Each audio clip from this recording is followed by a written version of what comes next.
kesempatan bahwa SD kita itu SD-nya bagi dua, harusnya 3-3 gitu ya.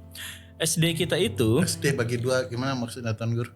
ya kan SMP 3 tahun, SMA 3 tahun, kok SD 6 tahun sendiri gitu. Nggak Jadi adil. dipecah dua ya. Dipecah dua karena memang psikologi anak pada waktu itu juga secara umum memang terpisah gitu. Oke. Jadi misalkan ketika anak baru masuk SD, jangan mereka ajarin baca tulis, bahasa Inggris, matematika dan sebagainya, jangan dulu, tapi mereka belajar tentang etika. Kemudian yang berikutnya misalkan kelas 4, kelas 5, kelas 6, jangan kasih PR, jangan kasih ulangan, tapi ajarin mereka tentang sesuatu yang lebih dasar-dasar bagi pengetahuan, berhitung, membaca, bersosialisasi dengan orang lain dan sebagainya. Kemudian SMP, nah mereka mulai belajar tentang critical thinking, berpikir secara metodologis. Gak harus mereka itu benar-benar menguasainya. Yang paling penting mereka itu terbiasa dengan perbedaan, terbiasa dengan argumentasi. Kan SMP itu jangan dulu dikasih pelajaran-pelajaran yang dalam, tapi mereka itu justru dikasih bagaimana caranya mereka berpengetahuan. Sering ini saya pendekatannya psikologi sebenarnya dalam konteks ini. Jadi apa yang membedakan sekolah di Indonesia dengan sekolah di negara-negara yang maju? Sekolah di Indonesia itu anggaplah otak anak kecil karet yang masih kecil seperti ini, dijejalin pengetahuan sampai robek. Akhirnya mereka trauma belajar. SMP itu kalau guru nggak masuk, gore, senangnya luar biasa. Artinya mereka sebenarnya melakukan pemberontakan terhadap ilmu pengetahuan, terhadap otoritas dari ilmu pengetahuan sebenarnya. Itu kayaknya dialami anak kedua saya.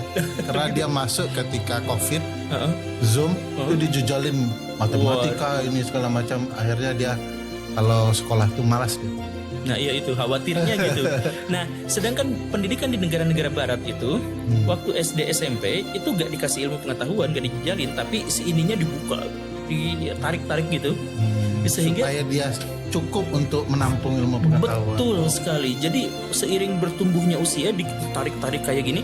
Jadi SD di Indonesia, anak SD Indonesia dijamin lebih pintar daripada SD Jepang. SMP anak Indonesia dijamin lebih pintar daripada anak SMP di Finlandia. Itu dijamin loh, secara pengetahuan. Makanya kita menang Olimpiade terus ya. Tapi nanti setelah universitas dan sebagainya, mereka masih ini, sedangkan kita belajar terpaksa hanya ngikutin rutinitas karena disuruh sama orang tua dan diiming-imingi biar gampang masuk kerja. Dan mereka tidak memiliki kesadaran pengetahuan. Akhirnya apa? Kebanyakan anak-anak di Indonesia tidak bisa berpikir, tidak berpengetahuan. Dan ketika yang tadi Bapak ajukan tadi, ketika disampaikan pengetahuan baru, mereka berontak dan curiga. Jangan-jangan ini adalah, jangan-jangan. Karena mereka tidak terbiasa dengan metodologi berpikir yang sederhana gitu. Kan kita akhirnya ketika ada temuan baru, gagasan baru, ide baru, pecah kita tuh. Analisa itu menjawab pertanyaan ini Tuan Guru. SD sampai SMA kita juara Olimpiade terus. Tapi tidak ada satupun yang dapat Nobel Prize. Iya betul. Iya betul sekali. Jadi kita misalkan melihat ya anak-anak yang di negara-negara maju itu di usia SD mereka sudah bisa berdialog, berdiskusi, berdebat dengan dan mereka terbiasa untuk berdemokrasi.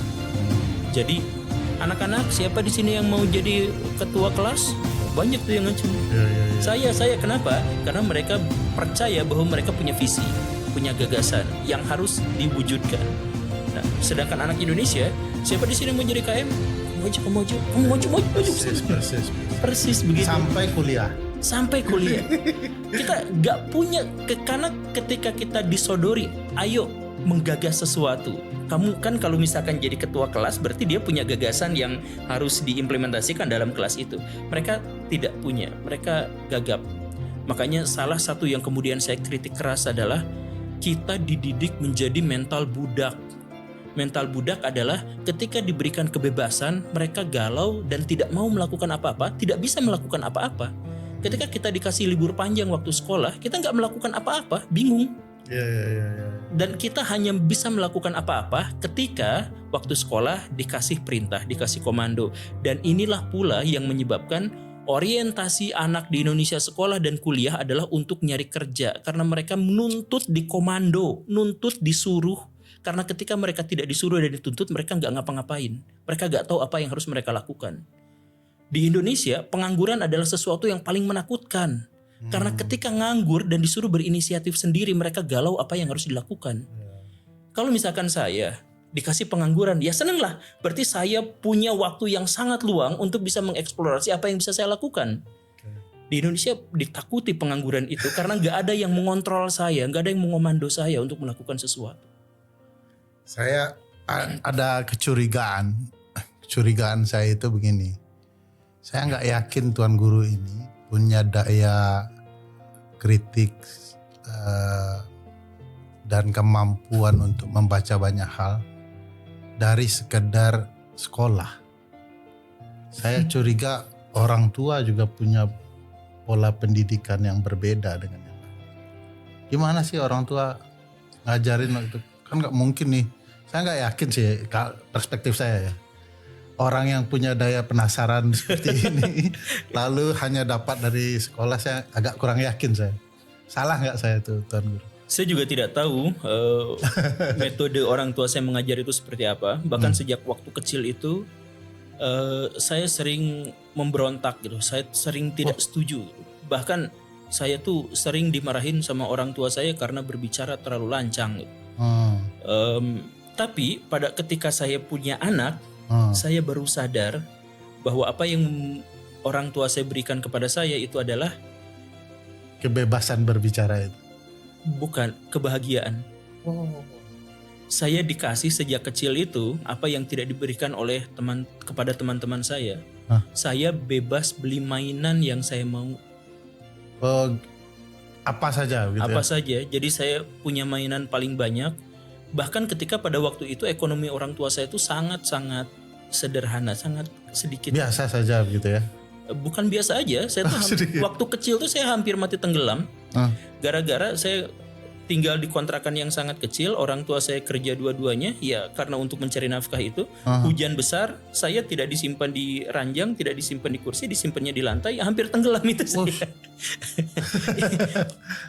Saya tidak mencoba. Kebahagiaan itu yang menjadi identitas. Saya hanya memberikan penjelasan tentang betapa pada waktu itu kehidupan ekonomi saya tuh tidak baik-baik saja waktu kecil. Tapi kedua orang tua saya itu sangat rajin dan berusaha sekuat tenaga untuk memberikan saya tuh kebahagiaan. Jadi saya waktu kecil tuh sangat-sangat tidak mau gaul sama orang lain, gak suka gitu. Orang tua saya maksa. Misalkan dulu tuh waktu kecil semua teman-teman saya itu punya kostum Batman, cuman saya gak punya. Ayolah punya biar kamu bisa ini. Tapi saya tetap gak suka sama dengan orang lain, gak mau gaul dengan orang lain. Saya sangat penyendiri gitu. Jadi akhirnya ketika saya bertemu dengan teman-teman saya semuanya pakai kostum Batman, saya sendiri yang pakai baju biasa. Ya tapi orang tua saya selalu memaksa saya, ayo kamu teh harus bahagia, harus seneng, dikasih apapun yang dia mau. Nah saya gak tahu, tapi ketika saya sudah cukup besar dan saya punya anak sendiri, ternyata kemudian saya menemukan ada beberapa teori yang cocok. Jadi ketika anak sudah berbahagia, jadi neuron dalam otaknya itu saling terkait dengan sangat cepat. Kan jadi orang tua itu tempat bergantung bagi anaknya kan, anak kecil masih kecil. Jadi benar-benar tergantung. Ketika orang tua ngebentak, "Hei, kamu gitu. Kamu gak boleh gini." Itu putus di sini kan banyak putusnya. Tapi ketika si anak itu diberikan kebahagiaan yang memadai, diberikan tantangan dan peluang yang seimbang, diberikan nilai-nilai tanpa menjatuhkan harga dirinya, tanpa mengancam dirinya dan sebagainya, itu kaitannya tuh cepat sekali terhubungnya satu sama lainnya itu. Karena apa yang Tuan Guru ingin sampaikan, apakah perspektif psikologis jauh lebih penting dalam pendidikan sehingga membangun anak, bukan metode kekinian bergantung ke anak kan? Iya. Bahagianya Tuan Guru kan beda dengan bahagia anak lain kan? Iya. Dan orang tua mencari kebahagiaan anak itu. Iya. Jadi pendekatan psikologis penting sekali. Yang paling ingin saya sampaikan adalah jangan dulu nikah, jangan dulu punya anak kalau nggak punya ilmunya.